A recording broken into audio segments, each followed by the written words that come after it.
राज्य में पेयजल की स्थिति पर विचार में बोलने का मौका दिया, मैं आपका आभार व्यक्त करता हूं। सभापति महोदय, राजस्थान के इतिहास में ये विधानसभा में महत्वपूर्ण जो पेयजल स्थिति पर विचार हो रहा है, विधानसभा में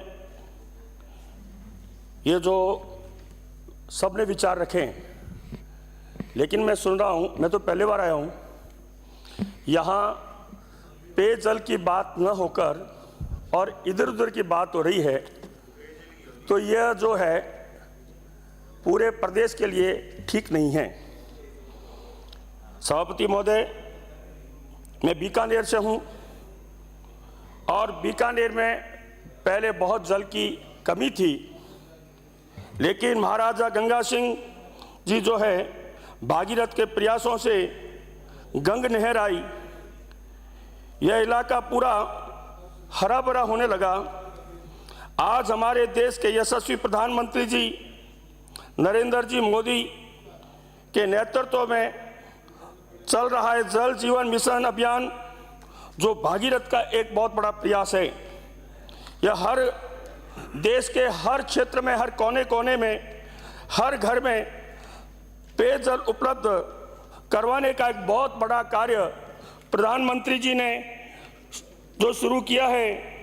माननीय सभापति जी, मैं आपको बताना चाहता हूं कि पूर्व सरकार जो कांग्रेस की सरकार थी, वो एकदम कुप्रबंध था। 40 से 45% पद रिक्त रहे और बड़े दुख के साथ कहना पड़ रहा है कि मेरे क्षेत्र के ही जलदाय मंत्री थे, वो भी अपने क्षेत्र में एएन जेएन नहीं लगा पाए। यहां तक कि मैं आपसे एक और बताना चाहता हूं कि बीकानेर क्षेत्र बहुत बड़ा हो गया है और वहां एएन जेएन भी लगाया जाए और अलग से अधीक्षण अभियंता का भी कार्य खोला जाए, जिससे कि जल की अच्छी व्यवस्था हो सके।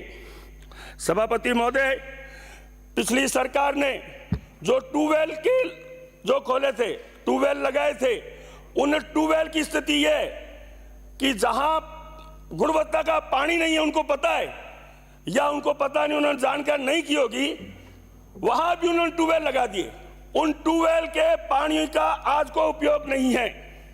स्थिति यह है कि जो ट्यूबवेल कहीं तो बंद हो चुके हैं और ऐसे ट्यूबवेल भी खोले गए जहां पर 75 लाख रुपए, मेरे घर के पास में एक ट्यूबवेल बना, 75 लाख। मैं कह रहा हूं उनकी जांच होनी चाहिए कि वहां 75 लाख रुपए लगे हैं क्या आज तक। लेकिन इतना घोटाला मैंने कभी नहीं देखा मेरे जीवन में जो पिछली सरकार में हुआ।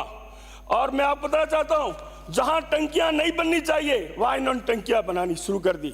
और ऐसे 3 स्थान, सुन लीजिए, ऐसे 3 टंकियां ऐसी है जो आज भी विवादित में, उनको पता ही नहीं कहां, केवल घोषणा कर दी, उसके लिए कोई स्थान नहीं।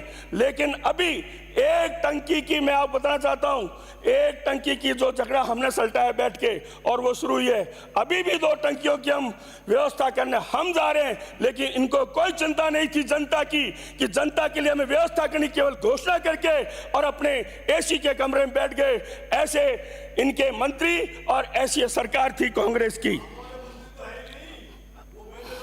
आप चिंता मत करो।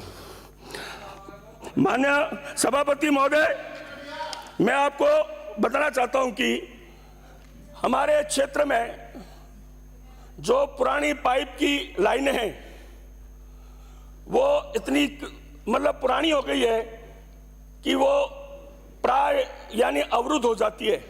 इसलिए मेरा यह निवेदन है कि जनता तक पानी पहुंचाने के लिए वो पुरानी जितनी भी लाइनें उनको बदला जाए। यहां तक स्थिति कि वोट के लालच में पिछली सरकार ने उन्हीं लाइनों में से कितनी लाइनें निकाल दी, इसलिए पानी पीछे तक नहीं पहुंच पा रहा था। आज भी स्थिति उन कुप्रबंध के कारण है। लेकिन मैं आशा करता हूं यह जो यशस्वी मुख्यमंत्री हमारे भजन लाल जो सरकार आई है वो हर घर तक पानी पहुंचाएगी, यह विश्वास के साथ मैं कह रहा हूं। भारत माता की जय। श्री